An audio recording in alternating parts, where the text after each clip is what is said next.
जायसवाल आप सभी दर्शकों का हमारे YouTube चैनल पर स्वागत करती हूँ। आज हम एक और नई कहानी के साथ आए हैं जिसको सुनकर आपका भी दोस्ती पर विश्वास उठ जाएगा। आइए जानते हैं आखिर क्या छिपा है इस कहानी के पीछे। ये कहानी है बेंगलुरु में रहने वाले एक लड़के की जिसका नाम शरद था। ये 19 साल का था। इसके परिवार में 4 लोग रहते थे। इसके माता पिता, एक बहन और शरद पढ़ाई में तो काफ़ी अच्छा था। जब शरद 18 साल के ऊपर का हो गया तो इसके माता पिता ने इसको एक बुलेट गिफ्ट की। जब शरद को ये गिफ्ट मिला तो वो काफ़ी खुश हुआ, पर अपने बिजी शेड्यूल के चक्कर में शरद अभी तक अपने दोस्तों को अपनी नई गाड़ी नहीं दिखा पाया था। अब काफ़ी दिन हो चुके थे उसको गाड़ी खरीदे, तो एक दिन वो अपनी मम्मी से कहता है कि मम्मी, मैं अपनी बुलेट लेकर अपने दोस्तों के पास जाता हूँ और मैं दिखा के आता हूँ। उसकी माँ कहती है उससे कि ठीक है, तुम जा तो रहे हो लेकिन जल्दी आना। उस समय 6:30 बज रहे थे। अब शरद तो निकल जाता है अपने घर से। काफ़ी देर हो जाती है लेकिन शरद अभी तक वापस नहीं आता। उसकी मम्मी को उसकी चिंता होती है। उसकी मम्मी उसको कॉल करती हैं लेकिन वो कॉल नहीं रिसीव करता। तो उसकी मम्मी सोचती हैं कि हो सकता है वो गाड़ी चला रहा हो, लेकिन वो तब भी कॉल बैक नहीं करता। काफ़ी देर हो जाती है। अब शरद की माँ बहुत परेशान होती है। अब उसको मैसेज करती हैं व्हाट्सएप पर कि तुम कहाँ हो, जल्दी आओ। शरद व्हाट्सएप पे मैसेज का रिप्लाई देते हुए कहता है कि मैं 10:30 बजे तक रात में वापस आ जाऊँगा। लेकिन ये मैसेज पाने के बाद शरद की माँ और ज़्यादा घबरा जाती है। क्यों? क्योंकि शरद हमेशा अपनी माँ को जब मैसेज करता था तो मैसेज करने से पहले वो अम्मे शब्द ज़रूर यूज़ करता था। मतलब कि अम्मे, मैं अभी 10:30 बजे से पहले आ जाऊँगा। उसको ये मैसेज करना चाहिए था, लेकिन उसने सिर्फ लिखा मैं 10:30 बजे तक आ जाऊँगा। ये मैसेज पढ़ने के बाद शरद की माँ घबराती हुई अब उसके पिता के पास जाती है और बताती है कि ये सब क्या है। अब उसकी माता पिता दोनों ही घबरा जाते हैं। दोनों उसके जितने भी दोस्त हैं उनके पास फ़ोन करके उसके बारे में पता लगाने की कोशिश करते हैं, लेकिन कहीं से कोई सुराग नहीं मिलता। अब शरद का एक और मैसेज आता है। जैसे ही उसकी माँ व्हाट्सएप खोल के देखती हैं, वैसे ही उस पर एक वीडियो पड़ा रहता है जिसमें शरद होता है। उस वीडियो के अंदर शरद कहता है कि माँ, मुझे इन कुछ लोगों ने किडनैप कर लिया है और इनको 50 लाख रुपए चाहिए। अगर आप लोग ने नहीं भेजा तो ये मुझे मार देंगे। उतनी ही देर में दूसरा वीडियो आता है जिसमें शरद ही रहता है और कहता है कि माँ, अगर आप लोग ने पुलिस को बताया तो ये लोग मुझे अभी तुरंत मार देंगे। फिर थोड़ी देर में तीसरा वीडियो आता है जिसमें शरद कहता है कि ये लोग मेरे ऊपर टॉर्चर कर रहे हैं, आप लोग जल्दी से जल्दी मुझे यहाँ से छुटा ले चलिए। अब जब शरद का ये वीडियो उसके माता पिता देखते हैं तो वो बहुत परेशान हो जाते हैं। अब शरद के पिता पुलिस स्टेशन जाते हैं और शरद की मिसिंग कंप्लेंट लिखवाते हैं। साथ ही बताते हैं कि उनके व्हाट्सएप पर ये 3 वीडियो शरद के नंबर से ही आया है। अब पुलिस इन्वेस्टिगेशन चालू करती है, काफ़ी ढूंढती है, लेकिन उसको पता नहीं चलता कि शरद गया तो गया कहाँ। पुलिस ने भी शरद के जितने भी दोस्त थे सबसे कांटेक्ट करा, इन्फॉर्मेशन निकाली, लेकिन कुछ पता नहीं चलता है। शरद का एक उसी में से जिगरी दोस्त, जिसको कहेंगे चाइल्डहुड दोस्त, जो उसके बचपन का दोस्त था, जी हाँ, उसका नाम विशाल था।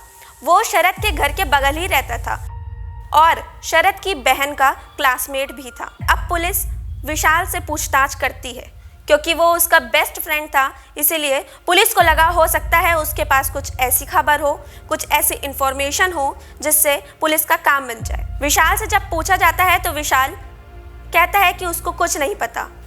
आपको बता दें कि विशाल, जो शरद का बेस्ट फ्रेंड था, वो शरद की बहन का क्लासमेट था और एक दूसरे से वो दोनों प्यार भी करते थे।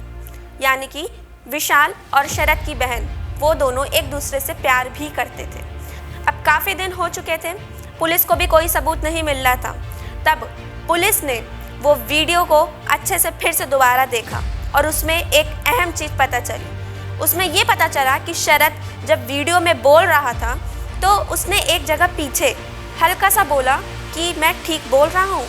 मतलब कि इससे ये पता चलता है कि शरद जिसके सामने बोल रहा था, मतलब किडनैपर्स के सामने बोल रहा था, वो उन किडनैपर्स को जानता था। और शरद को देखकर उस वीडियो में ऐसा नहीं लग रहा था कि वो बहुत ज़्यादा घबराया हो। थोड़ा ही घबराया था, लेकिन बहुत ज़्यादा नहीं घबराया था। काफ़ी समय बीत गया, अभी भी पुलिस के हाथ कोई सुराग नहीं लगा।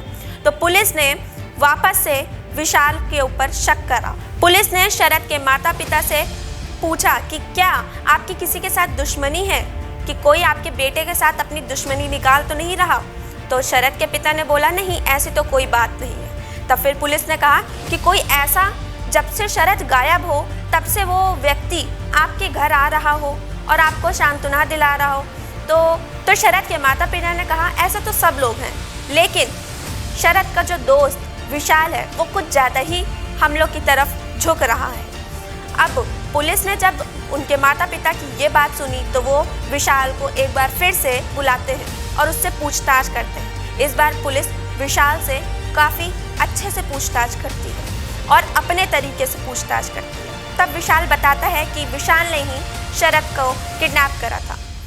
आखिर क्या वजह थी शरद को किडनैप करने की, आइए जानते हैं। असल में बात ये थी कि विशाल थोड़े से गरीब घर का था और शरद के घर का अच्छा बैकग्राउंड था। विशाल खर्चे बहुत करता था, जिसकी वजह से उसको आए दिन लोन लेने पड़ते थे। वहीं दूसरी ओर शरद पढ़ाई में तो बहुत अच्छा था। तो विशाल ने सोचा अपने बाकी दोस्तों के साथ कि क्यों नहीं शरद को किडनैप करते हैं और उससे पैसे वसूल लेते हैं, क्योंकि इस टाइम विशाल को पैसे की ज़रूरत थी। जिससे उसने लोन लिया था वो लोग उससे पैसा वापस मांग रहे थे। तभी विशाल ने अपने बाकी दोस्तों को समझाया, उनको थोड़ा मनाया और इस प्लान के लिए तैयार करा। अब विशाल के दोस्त और विशाल मिलकर शरद को इस प्लान में फंसाते हैं। एक दिन विशाल ने फ़ोन करा शरद के पास और कहता है कि मेरे एक दोस्त ने एक अच्छी बाइक खरीदी है, आओ हम लोग शहर के बाहर मिलते हैं और इस बाइक को चलाते हैं, साथ में हम लोग पार्टी भी करेंगे। शरद को बाइक्स, कार्स, इन सब का बहुत शौक था। शरद की बात सुनकर मान तो जाता है उनके साथ आने के लिए, लेकिन पूछता है कि मैं अपने घर पे क्या बोलूँगा। तब विशाल कहता है कि अपनी मम्मी पापा को भूल से भी मत बता देना कि हम लोग पार्टी करने जा रहे हैं, तुम कुछ भी बहाना बनाकर निकलो। तब शरद अपनी माँ से कह के निकलता है कि मैं अपने दोस्तों को अपनी नई बाइक दिखाने जा रहा हूँ। तो उसकी माँ कहती हैं जल्दी आना। फिर जब शरद शहर के बाद मिलता है तो विशाल और उसके बाकी सारे दोस्त उसको कार में बिठा लेते हैं और उसका मुंह पर कपड़ा डाल देते हैं और उसको एक ऐसी जगह ले आते हैं जहां पर दूर दूर तक कोई था ही नहीं। विशाल यही जगह से विशाल ने शरद का वीडियो बनाया और उसकी माँ को भेजा। और जैसा कि हमने बताया कि विशाल शरद की बहन से प्यार करता था, तो उसी बीच विशाल कार से उतरकर उसकी बहन के पास फ़ोन करता है और पूछता है कि घर पे क्या चल रहा है। उसकी बहन सब बताती है और ये भी बताती है कि अब पापा मम्मी पुलिस के पास कंप्लेन लिखवाने जा रहे हैं। तभी विशाल दूसरा वीडियो शरद का बनवाता है और उसमें शरद से बुलवाता है पुलिस के पास ये कंप्लेन नहीं जानी चाहिए और जल्द से जल्द पैसा दे दे। लेकिन उसके बावजूद शरद के माता पिता पुलिस स्टेशन जाते हैं और कंप्लेन लिखवा देते हैं। विशाल को ये सब पता चल जाता है और विशाल अपने बाकी दोस्तों को फ़ोन करता है तुरंत ही और कहता है कि शरद को जान से मार दो। उसके बाकी सारे दोस्त कहते हैं कि मैं किसी की जान नहीं ले सकता। तो विशाल कहता है कि नहीं, अगर हमने इसकी जान नहीं ली तो हम सब पुलिस के हिरासत में आ जाएंगे और हम लोग को जेल के पीछे की हवा खानी पड़ेगी। काफ़ी समझाने के बाद उसके दोस्त मान जाते हैं। अब विशाल और बाकी सारे दोस्त शरद को मिलकर मार देते हैं और वहीं पर एक तालाब में उसको फेंक देते हैं।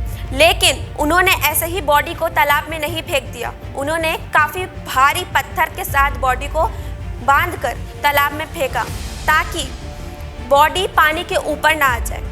अब डेली विशाल के दोस्त और विशाल उस जगह पर जाते थे देखने कि बॉडी कहीं पानी के ऊपर तो नहीं आ गई। एक दिन बीता, 2 दिन बीता, ऐसे ऐसे करते 4 दिन बीत गए।